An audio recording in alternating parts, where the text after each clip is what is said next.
Boa noite, telespectadores da Just TV, e de volta em mais um programa Marisa Bland, que vai ao ar toda quarta-feira a partir das 21 horas.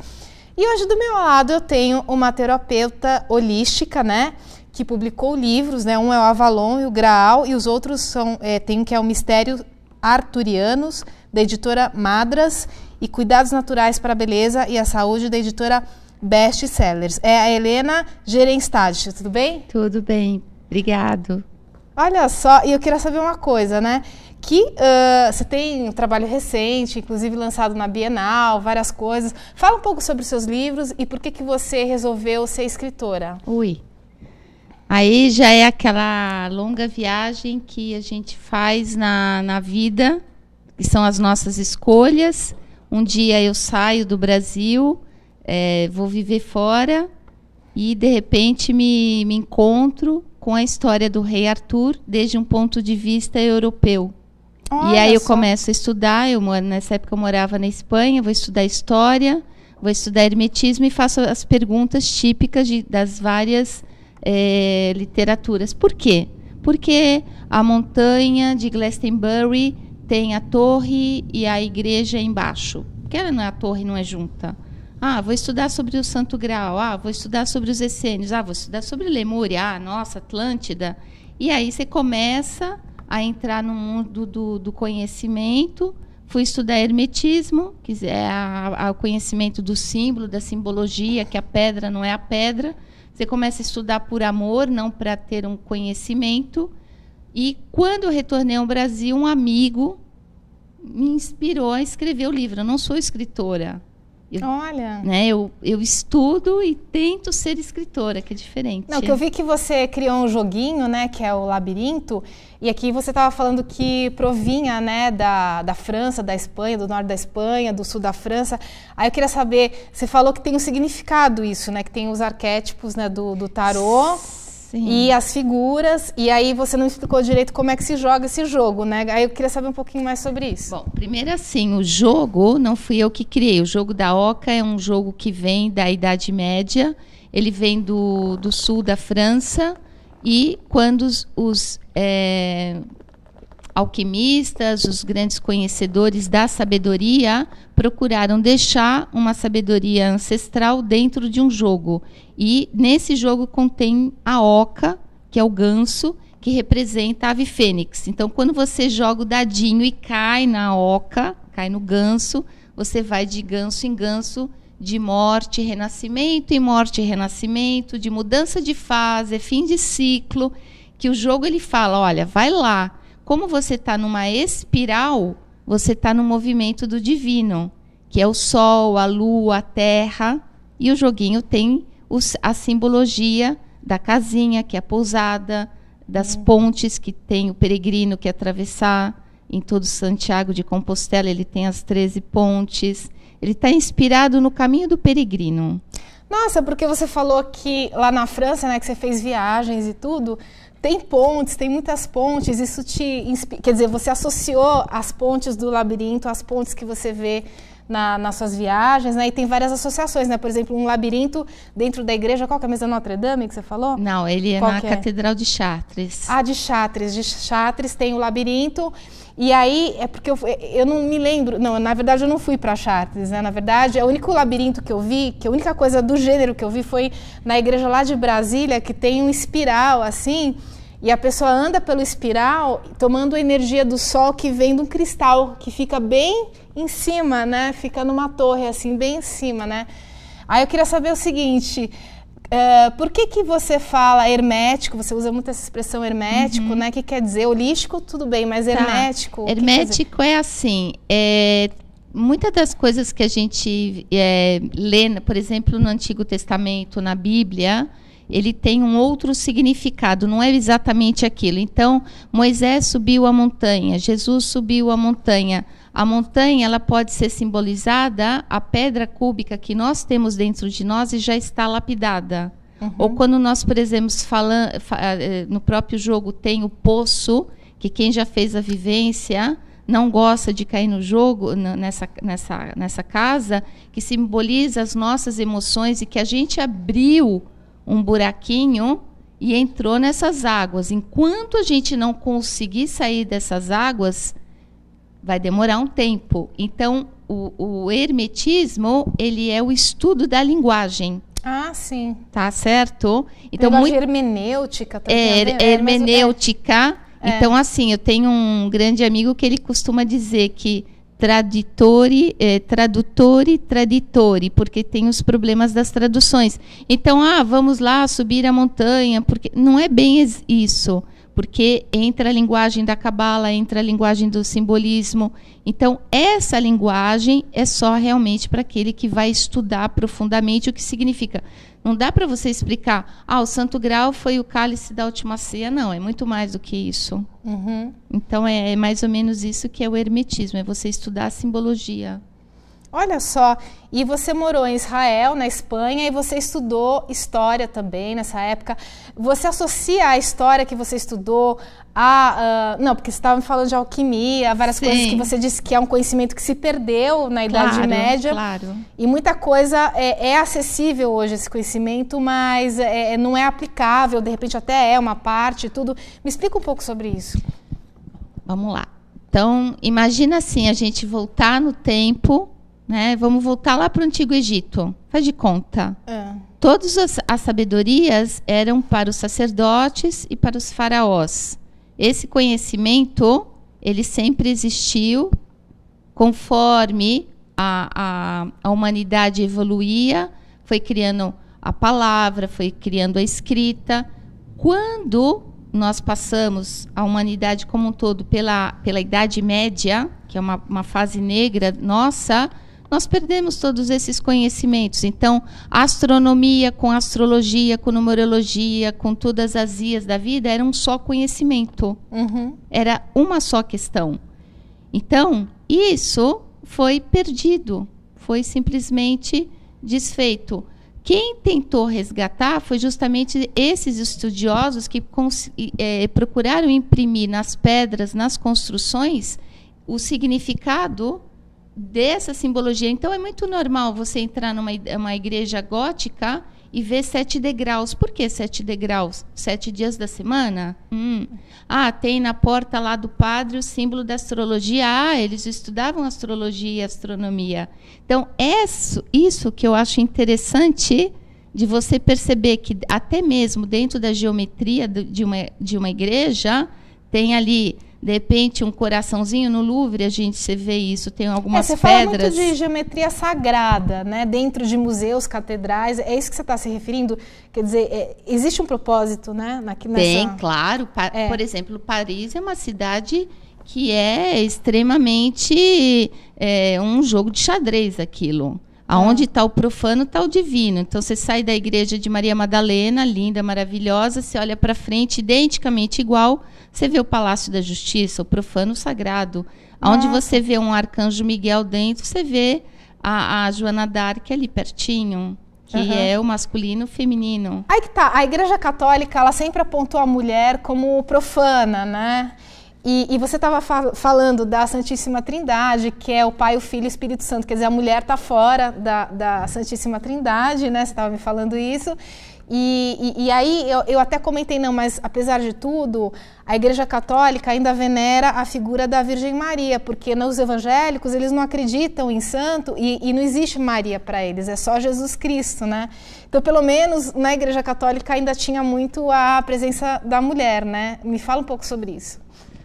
Aí já é um assunto bem delicado, porque assim, eu não fui criada na Igreja Católica, então eu não tenho referência nenhuma de Igreja Católica. Eu sei que a Igreja Católica, ela absorveu todos os santos, todas as divindades, né, e as converteu dentro do catolicismo.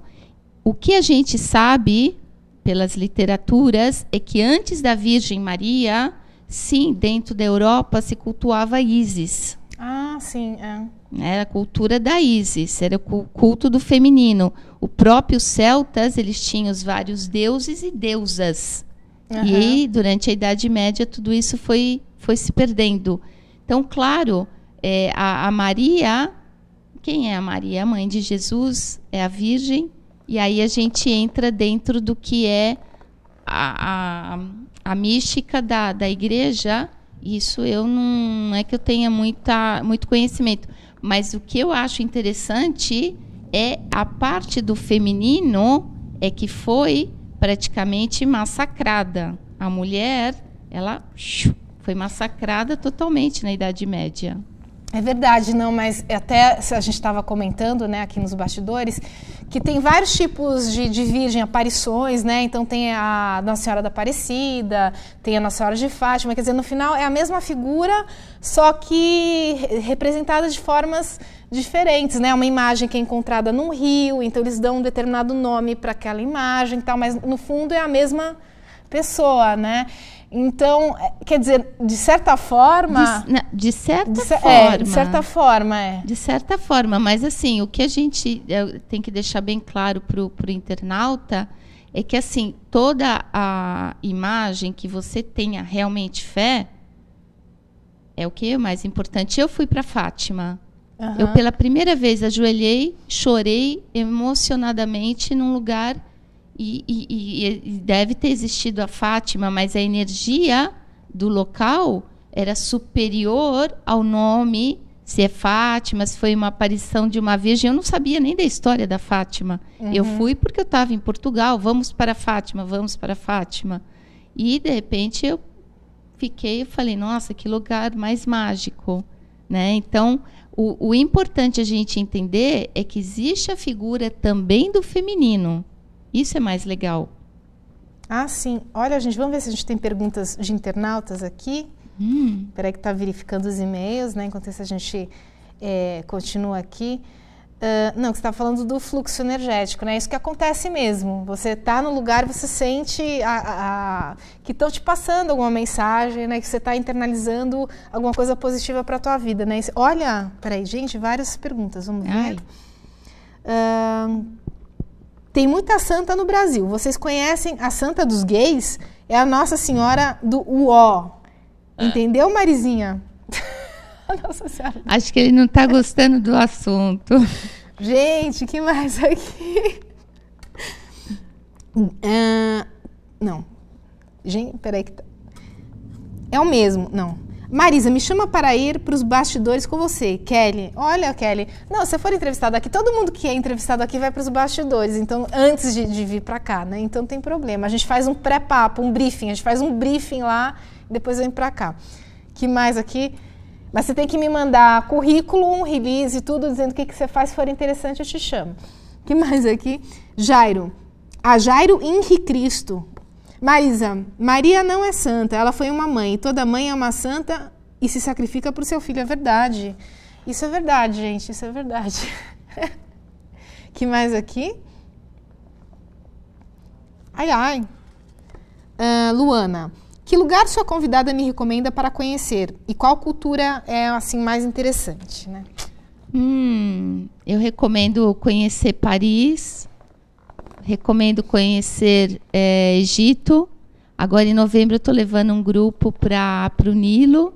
A gente vai ficar 10 dias no Nilo. E eu acho que tem muitos lugares também interessantes, que é o sul da França, que é a região de Languedoc, que é o caminho de Maria Madalena, que é bem de peregrinação, se ela gosta de tudo isso. Recomendo conhecer Espanha, que é maravilhoso. Catalunha toda é maravilhosa. Enfim... Assim como o Brasil também é maravilhoso, a Chapada da Diamantina é maravilhosa. E, né, a gente tem um monte de sugestões. Escrevam e a gente depois responde. Olha só, não, porque no primeiro livro, né, o Avalon e o Graal, você fala de Maria Madalena, né, que foi a região de Provence, né? Como é que é isso? Então, quando tudo sai de Jerusalém, que era o centro, né? E sai de Jerusalém, sentido Inglaterra, José de Arimateia. E para o sul da França vai Maria de Madalena com Sara, que chegam por Marsella. Olha. E ali tem a gruta onde ela morou, tem onde Sara também, todos os anos, tem uma peregrinação dos ciganos na cidade. Vai ciganos do mundo inteiro, aquela região é super bonita. E ali, supostamente, se manteve o conhecimento, assim como Glastonbury, que é onde supostamente, eu digo supostamente porque são lendas, a gente, né, navega um pouco entre a história, a gente tem que filtrar um pouco tudo isso, e ali, nesses dois locais, são locais onde o cristianismo, digamos assim, o primitivo, que vem com base no Evangelho de Tiago, aconteceu. Então, esses locais, eles ficaram, digamos assim, até o século IV, V, um pouco livres da influência da Igreja Católica. Aí, quando começou a evangelização, acabaram os celtas e acabou tudo isso, e foi sendo todos esses pensamentos da época pagãos. Eu vou fazer um paralelo entre celtas e judeus, né? Porque celtas é um povo, é que nem judeu, porque não tinha uma nação. Você vê celta, sei lá, em Portugal, você vê na Escócia, em vários lugares, né? E o judeu também. Depois que foi criado o Estado de Israel, não existia e tal. E o celta também é um povo que está espalhado por aí, né? E até que ponto esse povo exerce uma influência, né? Eles têm força, assim, eles não tendo uma nação específica, eles têm força? Não, os celtas eles tinham, né? Porque eles desapareceram. Os celtas é o que existia na Europa, principalmente nos países hiperbóreos, que é o norte da Europa, e eles eram livres, andavam de branco, cultuavam a natureza, faziam as danças frenéticas, que inclusive tem vários livros, mas era uma coisa que era respeitada, não era uma imposição. A Igreja Católica que criou uma coisa que era imposta. Se você não é aquilo, você está fora, você vai ser queimado. Ah, sim, porque se tornava pagão porque não era exatamente, católico, né? Exatamente. Tem até aqueles druidas que tem aquele Stonehenge, né? Exato, que é na Inglaterra. Então, esse local é um lugar que todos os anos tem o festival de música, né? Mas ele é considerado um lugar que pode ser um reservatório de sabedoria, porque eles já tinham conhecimento de quando seria o solstício de verão, quando o solstício de inverno, quando estava chegando a primavera, quando estava chegando o outono. Eles acham que aquilo lá era um observatório, né? Sim, um observatório solar, pedras. Mas também um lugar que tem assim várias lendas sobre o assunto, inclusive que são pedras que fazem acupuntura na Terra. Eu não sabia disso. Sim, bem interessante, né? Porque é um dos lugares mágicos do planeta que se conecta com outros locais via o mundo de Agartha, que é o mundo dos subterrâneos. Nossa, eu não sabia, né? A impressão que porque você logo pensa assim, é que nem o Triângulo das Bermudas, né? Você entra num buraco negro e sai no outro lugar.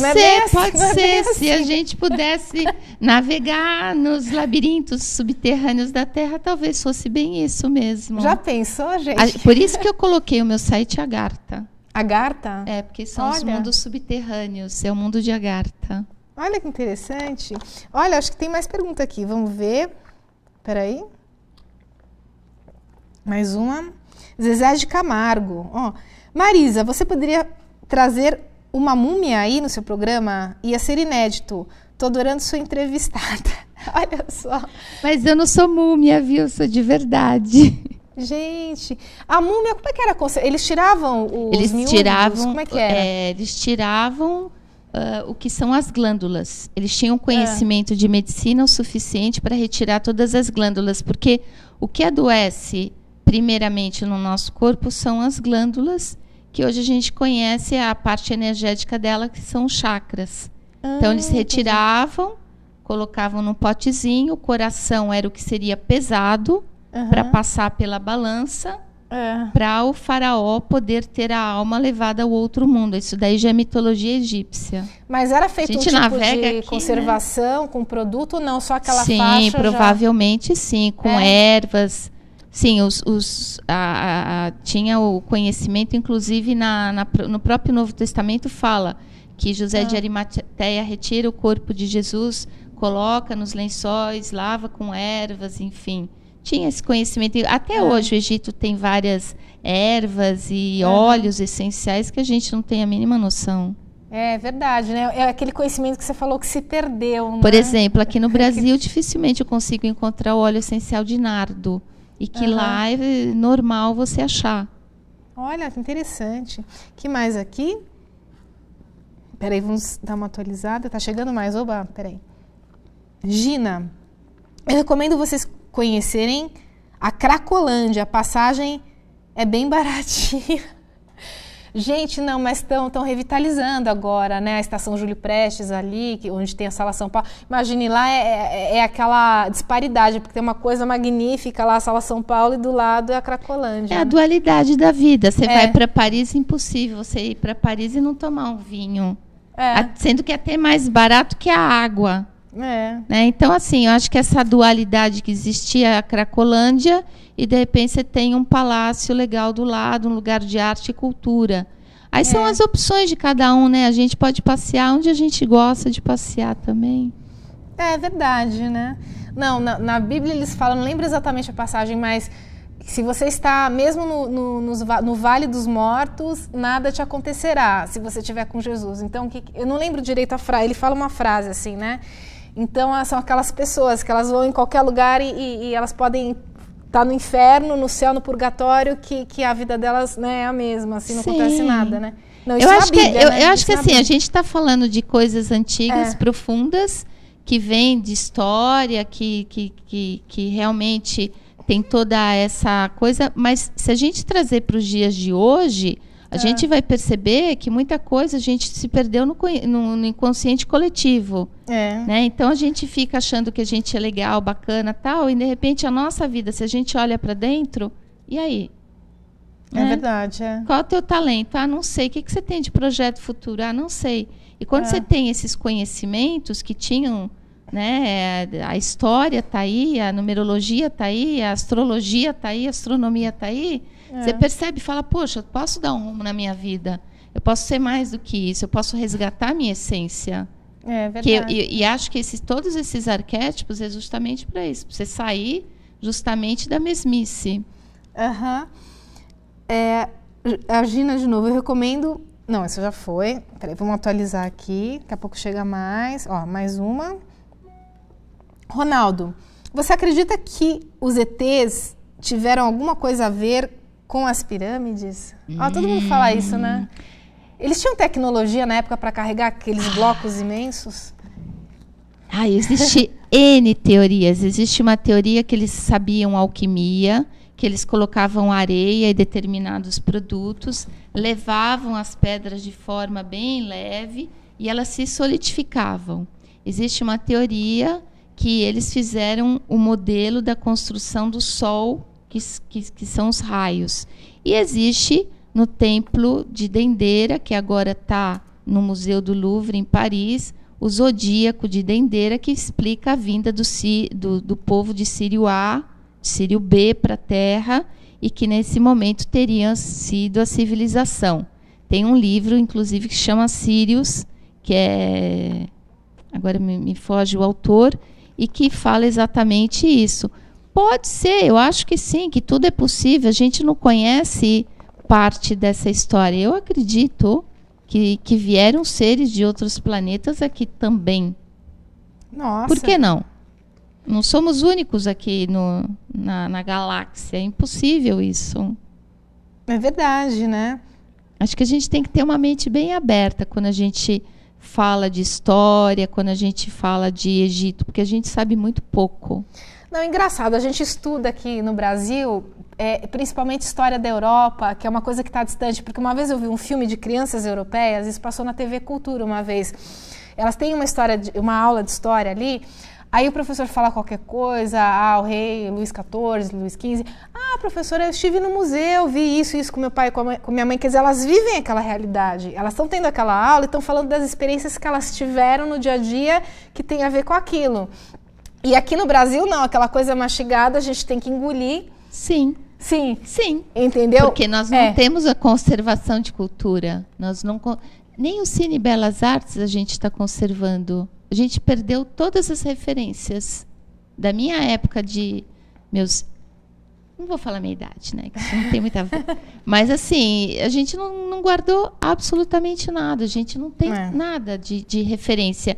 Então, quando eu fui para Paris há 2 anos atrás, era uma quarta-feira E as aulas todas de história são dadas nos locais públicos.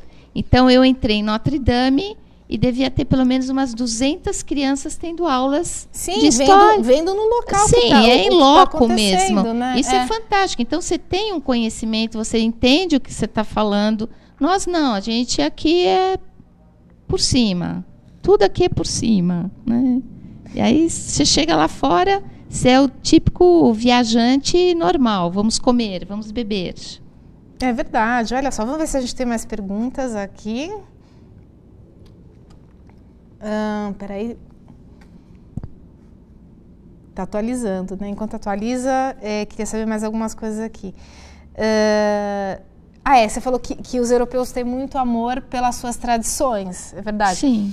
O brasileiro, o que acontece? É porque o nosso passado, assim, não foi muito glorioso, então a gente não quer relembrar, pode ter sido isso também. Ou então, falta de interesse, porque a pessoa está mais preocupada em ganhar o pão de cada dia do que lembrar do passado. Quer dizer, por que na Europa eles dão valor à história? Não, porque tem séculos também, né? Aqui não, né? Aqui só tem 500 anos. Eu, assim, eu não quero entrar muito no que é a política, né? Porque a gente acaba num tema como esse entrando. Mas, assim, de um ponto de vista, acho que um sociólogo, um antropólogo poderia até explicar melhor do que eu. Mas o que eu vejo, eu como brasileira que vivi fora, eu acho que a gente não se sente 100% brasileiro. Não? A gente sempre fala assim, eu sou neto de... meu avô era não sei o quê. A gente tem orgulho daquele antepassado nosso, que foi espanhol, foi brasileiro.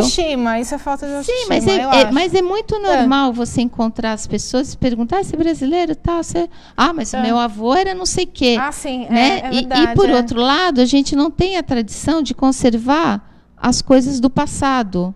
Passa por cima, derrubam-se casas, se constroem edifícios. Não, você sabe da história da sua família, né? Ali, pelo menos, a da sua família. Não, a nossa história é muito bonita, porque foi uma história de revoluções e revoluções, para que fôssemos livres. Sim, e a história sempre, você reparou, independente de onde seja, de onde vem a história, ela é sempre guerra, né? É sempre contada em cima de guerras que ocorreram e tal. Em todos os locais do mundo. E sempre uma história muito masculina, né? Muito ponto de vista masculino e sempre em cima de guerras. Por isso que eu me inspirei, quando eu tinha meus 18 aninhos, lendo As Brumas de Avalon, para conhecer o mundo das sacerdotisas. E por isso que a minha primeira grande viagem, eu acho, entre aspas, foi quando eu estive em Glastonbury e comecei a estudar a mitologia do rei Arthur, Morgana, Santo Graal, Guinevere, Lagos, porque é sair desse inconsciente que a gente já conhece. Né? E você percebe que você tem personagens bem mais interessantes do que propriamente os que a gente vê na nossa atualidade. Às vezes, porque assim, às vezes você quer ver uma coisa mais que se pareça mais com lenda, embora você não possa dizer se aconteceu realmente ou não, né? E você quer ver um outro ponto de vista, né? Às vezes você tem o ponto de vista que é passado para você e você quer conhecer um outro lado da história, né? Sim, porque mais do mesmo é difícil você encarar no nosso dia a dia mais do mesmo. Acho que você tem que abrir de vez em quando a consciência e falar, bom, deixa eu aprender a estudar alguma coisa que seja mais interessante. Olha só, a Renata estava perguntando onde se encontram os livros. Eu vou mostrar os livros, gente. Cadê o Neil aqui? Em Brad Pitt? Não, então depois. Vamos ver mais aqui. A gente tem o Brad Pitt aqui? Tem. Ele tá lá, o Fernando. Ó. Fernando, Brad Pitt, que legal. Ronaldo. E esse é quem? É o George Clooney? Não, esse é o Neil. Ó, Neil. É o George Clooney. Ó, o livro Avalon e o Graal. Essa é a Leonor de Aquitânia na Leonor capa. de Aquitânia, ó. Olha que legal. E aqui o jogo iniciático da Oca. É que você estava falando da Oca? Olha. Então, a Oca na França, Oca é o ganso. É o ganso. Não, eu brinquei e falei, não, Oca aqui no Brasil é casa de índio, né? Você falou ganso, patê de ganso, não sei o quê. Eu perguntei se não é foie gras, né? Foie gras. Sim, mas porque vem da região de Languedoc. De Languedoc. Como é que é? Que é o sul da França. Que é essa região justamente que é Provence. Olha. Languedoc-Provence, que é a região toda do Caminho de Maria de Madalena. E que era muito normal como caminho de peregrinação, inclusive no Caminho de Santiago de Compostela, não atualmente, mas alguns poucos anos atrás, terem gansos soltos. E ele é uma ave que anda tanto na terra como no céu, e que, ao mesmo tempo, ela simboliza a ave fênix, que é a morte e renascimento.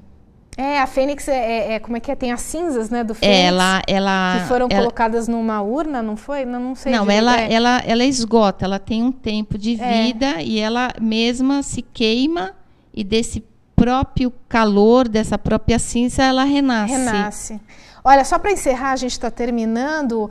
O Ronaldo falou, a Porta dos Deuses na América do Sul também se conecta no subterrâneo, perguntou, né? E só para terminar também, o Ronaldo perguntou a teoria sobre os deuses astronautas. Você acredita nisso? Gente, a gente não conhece. Eu, pelo menos, não conheço. O livro é magnífico, recomendo. Eram os deuses astronautas? Pode ser que sim. Vamos saber. Se eram astronautas, é verdade. Gente, vamos saber. Obrigada pela audiência, mas antes de terminar, você vai dar e-mail, telefone de contato. Bom, meu e-mail é meu sobrenome, Gerenstadt, GERENSTADT, @terra.com.br, e o meu celular é 99320004. Olha só, obrigada pela audiência de vocês. Espero os meus internautas semana que vem, quarta-feira, a partir das 21 horas. Beijos e até lá.